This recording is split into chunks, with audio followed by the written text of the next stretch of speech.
Carlos Hathcock's story has been told and retold for decades, often with doubt and disbelief. But the truth is not only plausible, it's extraordinary. Today, we explore the life of the man the North Vietnamese called White Feather, the greatest sniper in American history. Carlos Norman Hathcock II was born on January 20th, 1942, in Little Rock, Arkansas. His childhood was rough. His parents struggled with alcoholism, their marriage collapsed, and Carlos spent much of his youth living with his grandparents in rural Arkansas. Out in the woods, armed with a small .22 rifle he received at age 10, Carlos hunted to help feed the family. Birds, squirrels, rabbits, whatever he could shoot, they ate. His rifle didn't have much range, so he learned to stalk quietly, move slowly, and get close. He became so skilled, he could shoot birds out of the air mid-flight. By age 15, he dropped out of school to work construction.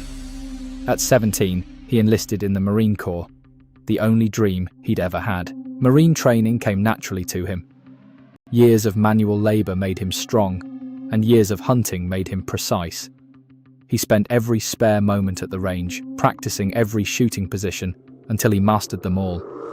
He developed what he called the bubble, a state of absolute focus where nothing existed except the target and the crosshairs. His talent earned him a spot on the Marine rifle team. He won competition after competition, including the prestigious Wimbledon Cup in 1965, marking him as one of the best long-range shooters in the world. Then came Vietnam. When Hathcock first arrived, the Marine Corps didn't even know how to use snipers. The concept was barely understood, so they assigned him to guard the front gate of a base, a waste of talent that lasted 4 long months.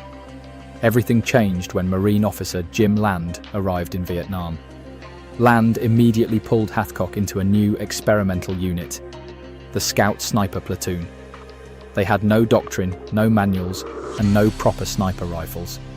They literally used civilian hunting rifles shipped from the US. Carlos received a Winchester Model 70 with an 8x scope.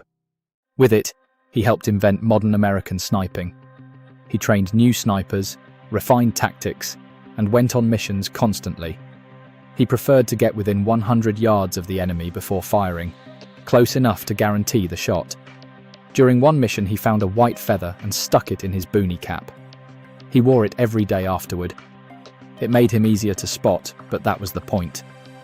If an enemy sniper saw him first, he wanted them to shoot at him, not at the Marine beside him. That feather became legendary. As Hathcock's kill count grew, the North Vietnamese army began referring to him as White Feather. His reputation spread so far that the NVA placed a bounty on his head.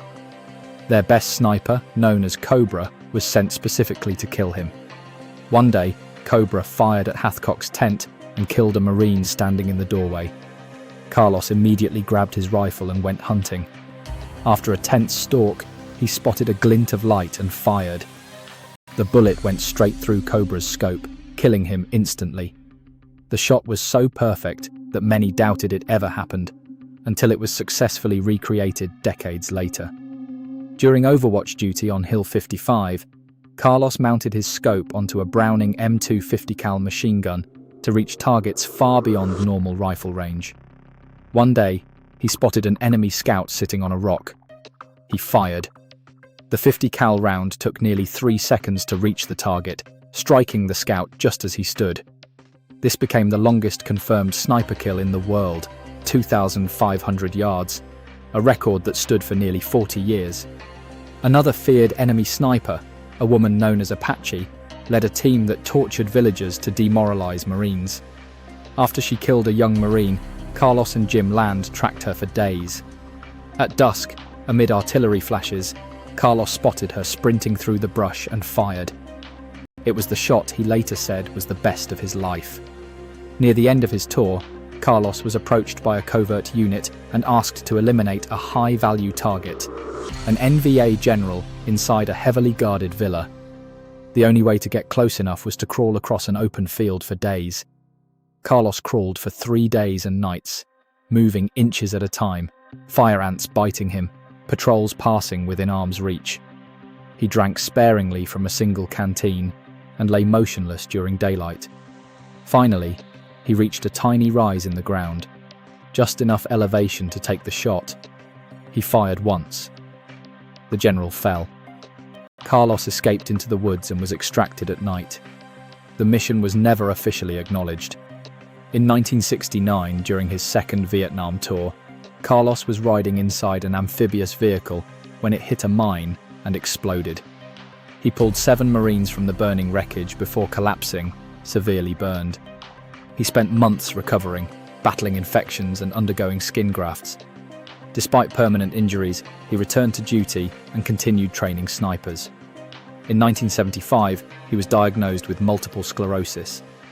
He retired in 1979 and later consulted for military and law enforcement sniper programs. Carlos Hathcock passed away in 1999 at age 56. Carlos Hathcock wasn't just a sniper. He was the foundation of modern American sniping, a man whose skill, discipline and courage shaped generations of warriors. When asked how he wanted to be remembered, he said he simply wanted people to know he did a good job, and he did. Thank you for listening, and if you would like to help the channel grow, hit the subscription button and the notification bell. Thank you so much.